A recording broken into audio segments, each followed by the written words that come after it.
Hello नमस्कार प्रिय मित्रांनो, अनोखी लाईफमध्ये तुमचं मनापासून खूप खूप स्वागत आहे. आज आपण जन हे ओळख जेथे ही जी काही कादंबरी आहे ती पाहणार आहोत.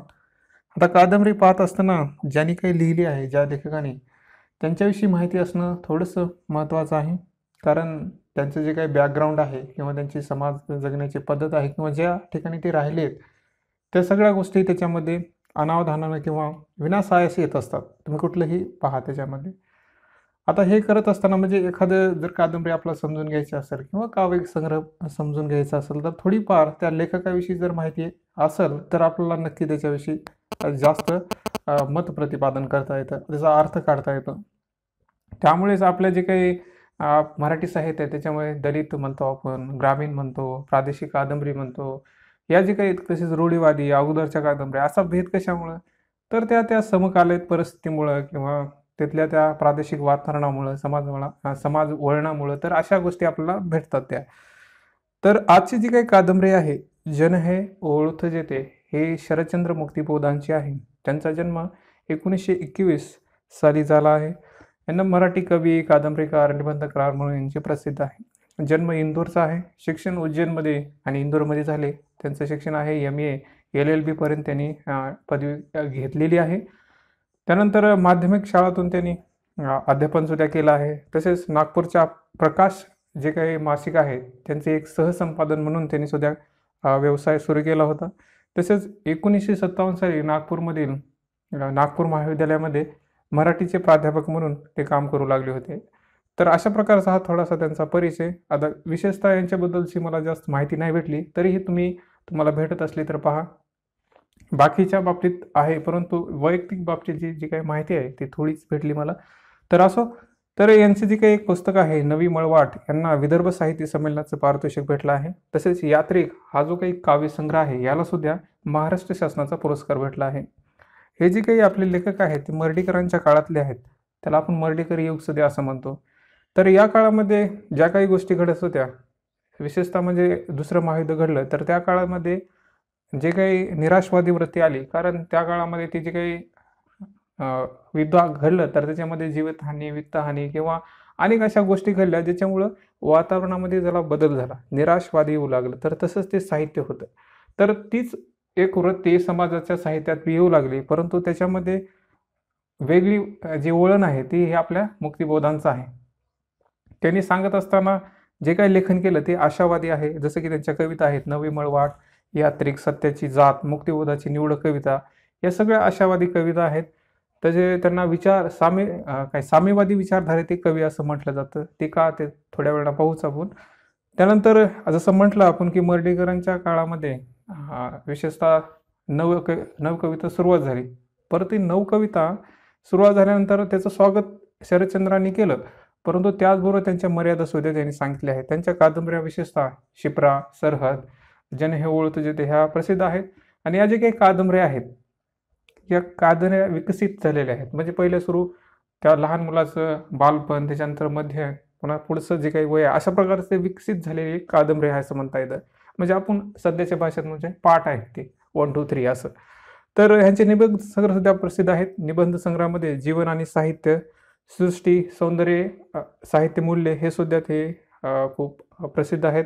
साहित्य अकादमीचा अवॉर्ड सुद्धा सृष्टी, सौंदर्य आणि साहित्य मूल्य याला भेटला आहे 1979 साली. जसं म्हटलं मी अगोदर तुम्हाला की मर्ढेकरांचा काळ म्हणजे आणि जे काही महायुद्ध घडलं त्याच्यामुळे निराशप्रधान साहित्य होत गेलं. परंतु त्याच्यामध्ये आशावादी जो काही दृष्टिकोन आहे तो आपल्या या लेखकांचा आहे. कारण कारण ह्याच्यामधले जे काही आपले लेखक आहेत त्यांचं जीवनाकडे पाहण्याचा वेगळा दृष्टिकोन होता. जीवन दर्शन जे काही आहे ते वेगळ्या दृष्टीने त्यांनी दावलं आहे. म्हणजे समाजात तर दुःख आहे. मग आता आहे असलं त्याला मग उरुवेबडवपणा करायचा का? आहे तर आहे ना. मग त्याच्यामध्ये आशावादी दृष्टिकोन कसा दावला तर यांचं लेखनासाठी म्हणून हा भाग घेतला जातो. आणि विशेषतः असं म्हणजे की जे काही वास्तव आहे आपण आता जगत आहोत, तर वास्तव पातळीवरून व्यक्ती आणि त्याचा परिसर याच्यामधला संबंध कसा आहे, हे सुद्धा आपण पाहिलं आहे. जसं की तुम्ही ब्राह्मणकन्या ही कादंबरी पाहिली असेल, तर त्याच्यामध्ये सुद्धा व्यक्ती आणि समाज याचा कसा भाग येतो ते सुद्धा त्यांनी दावण्याचा प्रयत्न केला आहे. परंतु त्या कादंबरीमध्ये जे काही पात्र आहेत, ते फक्त त्यांना गौण स्थान आहे. परंतु त्या पात्राची जी काही भावना आहे किंवा त्यांच्या संबंधी होणाऱ्या जे काही घटना आहेत आणि समाजाचा कसा संबंध आहे हे दाखवण्याचा प्रयत्न त्याच्यामध्ये आहे. ती तर 1930च्या काळातली आहे. ही पुढची कादंबरी आहे.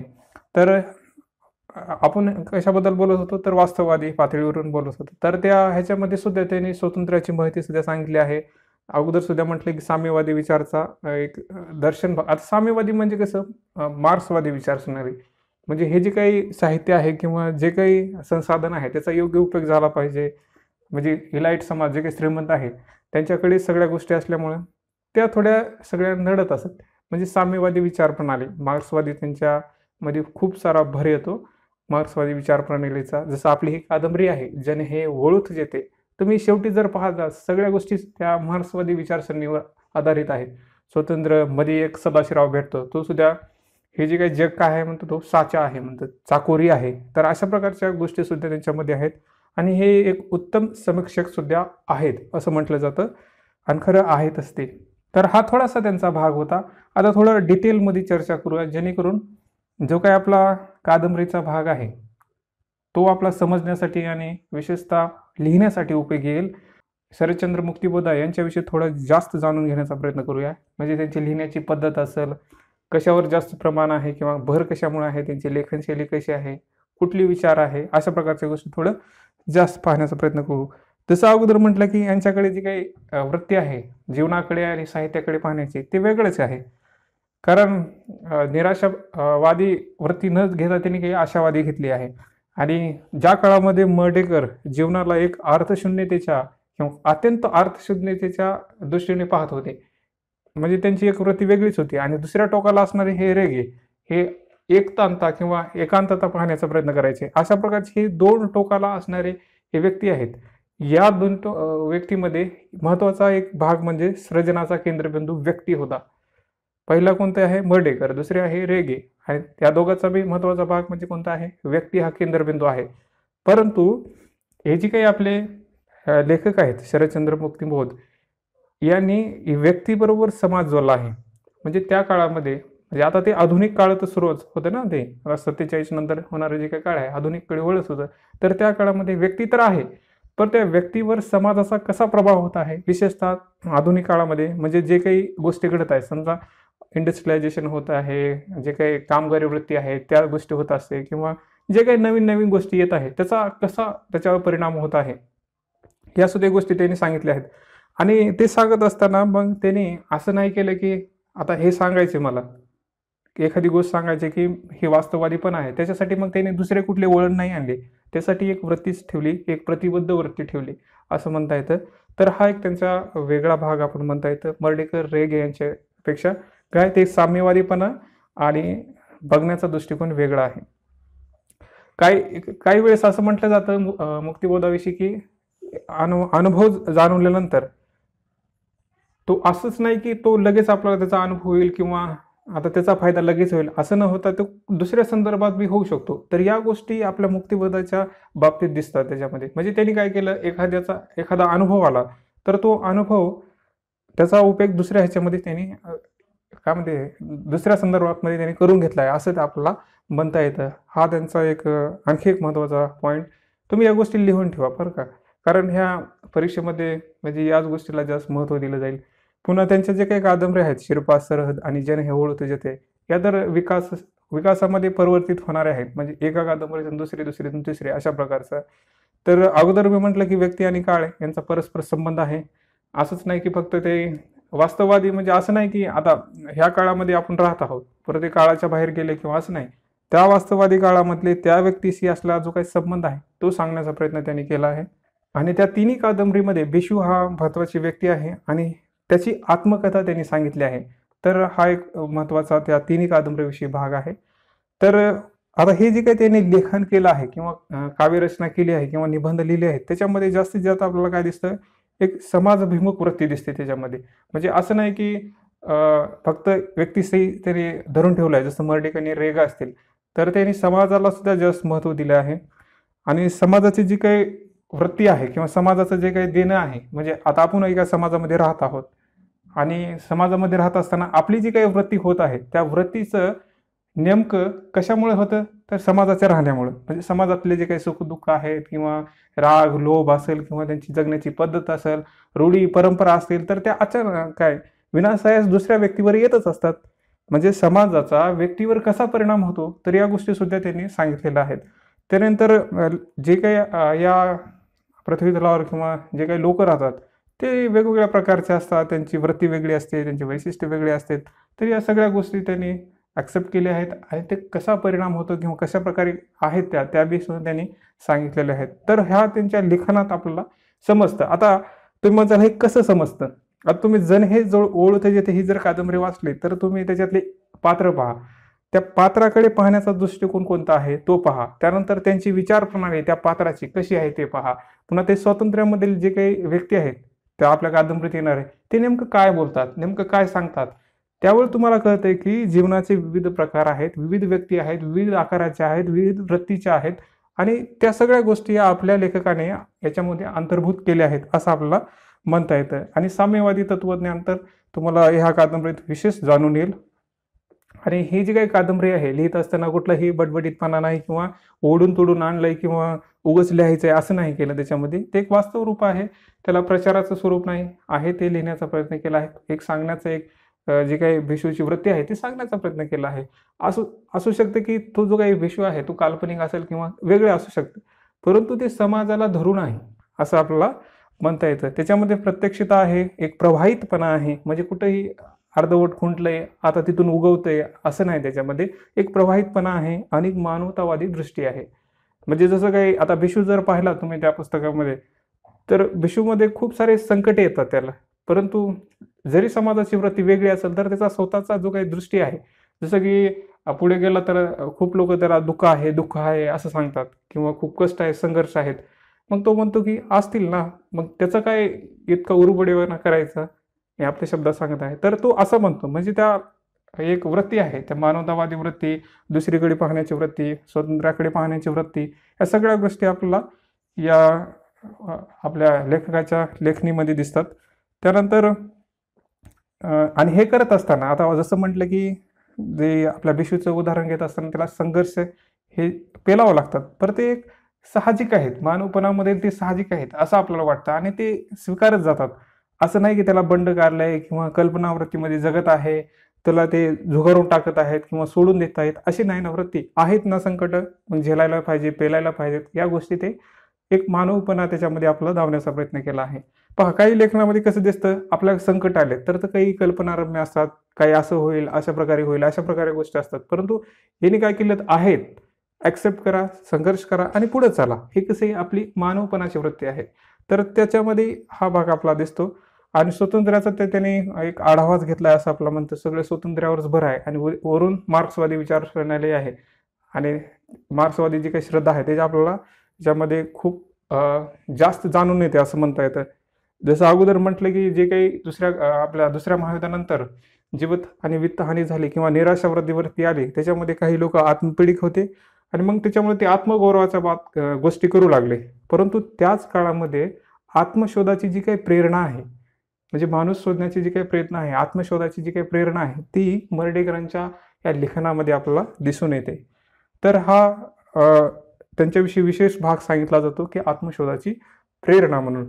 त्यांचं असं म्हणणं आहे की एका व्यक्तीमध्ये सुप्त गुण आहेत किंवा त्याच्यामध्ये खूप साऱ्या शक्ती आहेत आणि त्या शक्तीचा उजाळा कसा होतो तर समाजामुळे.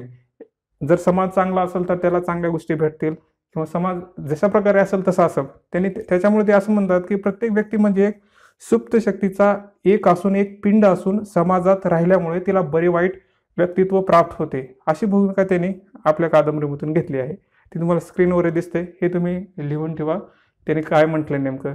कारण सुखदुःखाचं जे काही चित्रण आहे ते विनासायास आहे. तुम्ही समाजात जन्माला तर ते तुम्हाला भेटणारच आहे. असं नाही की तुम्हाला ते भेटणार नाही, तर ते भेटणारच आहे. परंतु त्या जे काही व्यक्तीला ज्या गोष्टी भेटणार आहेत त्या का भेटल्या, तर एक ओरिजिनल माणूस आहे. समजा एक ओरिजिनल माणूस आहे, त्याला सगळ्या गोष्टी माहीत आहेत, परंतु त्याने विकास कुठल्या गोष्टीचा झाला, एका पर्टिक्युलर गोष्टीचा. तो का झाला, तर या समाजातल्या जे काही सुखदुःख आहेत, जे काही वातावरण आहे त्याच्यामुळे झाला असं ते म्हणतात. त्यानंतर जे काही मार्क्सवादी विचार प्रणाली आहे याच्यामध्ये ते सांगत असताना असं म्हटलं जातं की जी काही त्यांची त्या मार्क्सवादी विचार प्रणाली आहे त्याच्यामध्ये ते अडकून न राहता, म्हणजे अशीच प्रणाली आहे असंच करा, फक्त त्यांनी त्याच्याकडून एक प्रेरणा घेतली आहे त्या मार्क्सवादी विचार प्रणालीकडून, आणि त्याच्यामध्ये निर्मिती प्रक्रिया म्हणा, निर्मिती करण्याचा प्रयत्न केला आहे. आणि ते समाजाला अनुरूप आहे, झुगारून नाही. समाजाला असं नाही की तोडून द्यायचं, टाकून द्यायचं असं नाही, त्याला अनुसरून आहे, हे विशेष आहे. त्याने वृत्ती मार्क्सवादी जरी असली तर तशीच न घेता त्याच्यामध्ये रूपांतर करून निर्मिती प्रक्रिया केली आहे लेखनामध्ये. तर हा एक महत्त्वाचा भाग. आणि तसेच त्याच्यामध्ये रस आणि रूप ही जी काही दोन तत्व आहेत, म्हणजे खूप अशा गोष्टी दावायच्या की ज्या आकर्षक आहेत किंवा ज्या हव्याशा वाटतील, हे असे जे काही तत्व आहेत ते बाजूला सारून त्याच्यामध्ये विशेष भाग म्हणजे त्यांची जे काही ललित कृती आहे, म्हणजे ती लिहिण्याची पद्धत म्हणा, त्याच्यामध्ये जे काही गोष्टी येतात त्या खूप एक असं विचार करण्यासारखे आहेत, किंवा असं म्हणा की ते अभ्यास करण्यासारखे आहेत असं आपल्याला म्हणता येतं. आणि त्याच्यामध्ये सगळ्या गोष्टीमध्ये स्वातंत्र्य, समता, बंधुता हे सगळीच तत्वे आपल्याला त्याच्यामध्ये दिसतात. अमानुषता हा शब्द वापरला आहे तो खूप योग्य आहे. तर आणि पुढे जर थोडंसं पाहिलं तर यांच्याबद्दल, तर जे काही मार्क्सवादी विचार प्रणाली आहे ती काय शिकवते, एक तत्वज्ञान आहे, म्हणजे समाज व्यवस्था कशी असली पाहिजे. आणि भारतीय तत्वज्ञान कसं आहे, मनाचं जे काही नियंत्रण आहे ती शिकवते. मार्क्सवादी विचार प्रणाली काय आहे, समानता आणण्याचा प्रयत्न करते. आणि भारतीय तत्वज्ञान जे आहे ती मनाचं नियंत्रण शिकवतं. तर अशा प्रकारचं ही जी काही विचार प्रणाली आहे ह्या विरुद्ध, आता ह्या दोन्ही बी त्यांच्यामध्ये आल्यात. आता विना सायन्स भारताची आली, त्यांच्या स्वतंत्र जे काही स्वतंत्र अभ्यास आहे त्याच्यावरून मार्क्सवादी आले. ह्या विरुद्ध वाटल्या तरी त्या परस्परक आहेत, म्हणजे परस्परपूरक आहेत, अशी एक संभावना, म्हणजे एक लिहिण्याची कला त्या आपल्या लेखनामध्ये आहे. म्हणजे काय, भारताचं जे काही तत्व प्रणाली आहे ती आणि मार्क्सवादी विचार प्रणाली त्या विरुद्ध नाही, त्या परस्परपूरक आहेत, हे त्यांनी दाखवून दिलं आहे त्यांच्या लेखनामध्ये, असं आपल्याला सांगितलं आहे त्यांनी. कारण त्यांचं म्हणणं आहे की जे काही भौतिक शांती आहे, त्यांचं असं म्हणणं आहे की भौतिक समानता, म्हणजे जे काही आपण म्हणतो वर्गविरहित समाज व्यवस्था, ती मनशांती देऊ शकणार नाही. सामान्य माणसाला थोडीफार भौतिक सुखाशिवाय मनशांती मिळत नाही, हे बी सत्य आहे असं त्यांचं म्हणणं आहे. म्हणजे हे परस्परपूरक कसं आहे पहा. आता भारताची विचार प्रणाली कशी आहे, आध्यात्मिक वृत्तीवर आहे, किंवा मनाला शांती देण्याचा प्रयत्न करते किंवा नियंत्रण देण्याचं शिकवतं. आणि मार्क्सवादी विचार प्रणाली काय आहे की वर्गरहित समाज असला पाहिजे. आता एखाद्या माणसाला जर शांती पाहिजे असेल, सुख पाहिजे असेल, तर ती मार्क्सवादी विचार प्रणाली सुद्धा असायला हवी. म्हणजे कसं, मला सगळ्या गोष्टी पाहिजेत, म्हणजे मला शांती असं नाही भेटणार की मी अध्यात्म करतो म्हणून. त्या अगोदरच्या जे काही समाजाच्या गोष्टी आहेत त्या सुद्धा मिळाल्या तर जास्त ती मनशांती मिळेल किंवा ती योग्यपणे भेटेल असं आपल्याला म्हणता येत नाही. नाहीतर काय म्हणतात त्याला, वृत्ती सोडून दिली किंवा हे नको पाहिजे किंवा ह्याचा त्याग केला पाहिजे, अशा प्रकारच्या गोष्टी. परंतु त्या कसं आहेत, दाबून जोडून केलेल्या आहेत, समजदारी नाही. कारण त्याच्यामुळे ते म्हणतात की मनाचं नियंत्रण शिकवतं किंवा मनाला शांती भेटते, हे खरं आहे. पण त्याच्यासाठी लागणाऱ्या ज्या काही गोष्टी आहेत एक मूलभूत, त्या बी असायला हव्यात, अशी त्यांचं भाग आहे आणि एक सत्य आहे असं ते म्हणतात. तुम्हाला समजलंच असेल ते. तत्वज्ञानी जे काय आहे त्यांची विचारप्रणाली थोडीफार इथं त्यांनी मांडलेली दिसते त्यांच्या सगळ्या कादंबरीमध्ये. विशेषतः ते आशावादी आहेत म्हणलं तरी या सगळ्या गोष्टी येणारच झाल्या.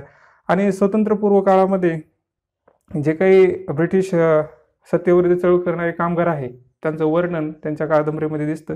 आपल्या तरी आज जण हे ओळख जेथीमध्ये निशिकांत हा जो काय आहे तो तर आपल्याला भेटतोच. पुढे गेल्यानंतर अनेक व्यक्तीसुद्धा आपल्याला त्याच्यामध्ये भेटतात.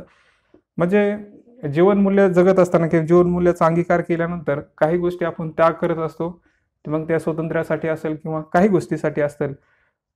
विशेषतः आपण ह्या कादंबरीमध्ये स्वातंत्र्यासाठी, तर त्याचं चित्रण एक क्रांतिकाराची शक्ती याच्यामध्ये लावण्याचा प्रयत्न त्यांनी केला आहे. तर हा एक आपल्या मुक्तिबोधाबद्दल थोडासा भाग आहे. तर आता आपण थोडं पुढेच वळूया. आता त्यांनी लिहिलेल्या जे काही कादंबऱ्या आहेत त्या कादंबऱ्याकडून आपल्याला आपल्या अभ्यासाकडे वळायचं आहे. तर जे काही कादंबरी लिहिले त्यांनी, पहिल्या सुरू जे काही शिप्रा आहे, शिप्राच कादंबरी, त्याच्यामध्ये भिशूचा जन्म आणि वडिलांचा मृत्यू याच्याविषयी दावला आहे. आता हे दावत असताना पुढे कादंबऱ्या कशा, एक चढ उतार आहे, घडामोडी आहे, त्याच्या आशा कशा असेच दावण्याचा प्रयत्न आहे. आणि मग हे पहिल्या कादंबरीमध्ये त्यांनी काय सांगितलंय की विशेष महत्त्वाचा भाग म्हणजे प्रवाहाशी झुंजण्याची शक्ती कमवली पाहिजे. प्रवाहाशी झुंजण्याची शक्ती कमवली पाहिजे. हा अजस्त्र प्रभाव ओळखला पाहिजे. तो ओळखशील, पाहशील आणि स्वतंत्र होशील. हा त्याचा मध्य भाग आहे असं म्हटलं जातं. हा बघा शिप्र्याचं कादंबरी आहे, फक्त आपल्याला माहीत असावं यासाठी सांगतो. आणि पुढची कादंबरी आहे सरहद. 1962 साली लिहिलेली ही सरहद कादंबरी आहे. आता बिशूचा जन्म झाल्यानंतर त्याला जे काही गोष्टी आजोबाच्या सहाय्याने भेटलेल्या आहेत, आता त्याच्या पलीकडे तो जाऊ शकतो का? सरहदी पलीकडे त्याला जाता येईल का? त्याला नवे जग पाहता येईल का? त्याच्यामध्ये तो राहील का? ज्या कल्पना त्यांनी केल्या आहेत किंवा ज्याच्या अंगी ते गुण आहेत, ते वास्तवामध्ये भेटतात का? का ते नडतात? का त्याला तडे जातात? किंवा जे काही दाहक वातावरण आहे, संघर्षमय वातावरण आहे, ते योग्यपणे त्याला सामावून घेईल का? का त्याला दुसऱ्या दुनियेमध्ये घेऊन जाईल किंवा दुसऱ्या विचारसरणामध्ये घेऊन जाईल? तर अशा प्रकारची एक सरहद भूमिका याच्यामध्ये आहे. म्हणजे काय आहे, व्यक्ती आणि समाज याच्यामधला जे काही क्रियाप्रक्रिया घडत असतात, एकमेकाची देवाणघेवाण होत असते, त्याच्यामध्ये त्या व्यक्तीला काय सायास करावा लागतो, तो सायास भिषू करू शकतो का? हा सरहद्दीचा भाग आहे. तर तो याच्यामध्ये आणखी एक महत्त्वाचा त्या सरहद्दीमध्ये असा प्रश्न विचारला जातो. भिषू असं विचारतो की माझं सगळं चुकतं का? त्याला पुढून आन्सर येतं की माणूस आहेस ना म्हणून चुकतं. त्याने काय म्हटलं, माझं सगळं चुकतं का? तो मावशीच्या घरी गेल्यानंतर हा प्रसंग आहे. तो आपल्या त्या मावस बहिणीला विचारतो, माझं सगळं चुकतं का? ती काय म्हणते की माणूस आहेस ना म्हणून चुकतं. माणूस आहेस ना म्हणून चुकतं. अशा प्रकारचा भाग आहे. माणूस आहेस ना म्हणून चुकतं. किती वाक्य भारी आहे पहा. माणूस आहेस ना म्हणून चुकतं. त्यानंतर ह्या सरहदीमध्ये जसं आपण म्हटलं की सरहद पलीकडे जाईल काय? याच्यामध्ये मग कुठली सरहद आहे ती म्हणजे सामाजिक, सांस्कृतिक, राजकीय असेल, वैयक्तिक जाणीव असेल, याच्याकडे पाहण्याचा ज्याचा काही दृष्टिकोन आहे, जो काही डोळसपणा आहे, त्याच्यामध्ये त्याचा विकास होईल का त्याला तडे जातील? तर हा प्रकारचा भाग याच्यामध्ये दिसेल आपल्याला. आणि त्याच्यामध्ये त्या सरहदी ह्याच्यामध्ये त्याचा विकास झालेला आहे असं आपल्याला त्या कादंबरीमध्ये पाहायला भेटेल. तर 1969ची पुढची कादंबरी आहे ती जन हे ओळख जेथे. आता सरहद ओलांडण्याचा टप्पा आहे. आता हा जो काही सरहद ओलांडला त्यांनी, म्हणजे आता त्याने काय केलं, या समाजामध्ये राहिला त्यानं आला. आता ॲक्च्युअलमध्ये जात आहे तो. म्हणजे आता कॉन्ट्रडिक्शनमध्ये जात आहे. तो आता त्याचं थोडंसं वय झालं आहे. तो आता विचार करू लागला आहे. अशा प्रकारच्या वृत्तीमध्ये गेल्यानंतर आता तो कॉन्ट्रडिक्शनमध्ये होतो. म्हणजे घरची परिस्थिती आहे, पुन्हा त्याच्या कल्पना आहेत, विचार आहे. या सगळ्या गोष्टीमध्ये तो एक संघर्षमय वातावरण निर्माण होतो.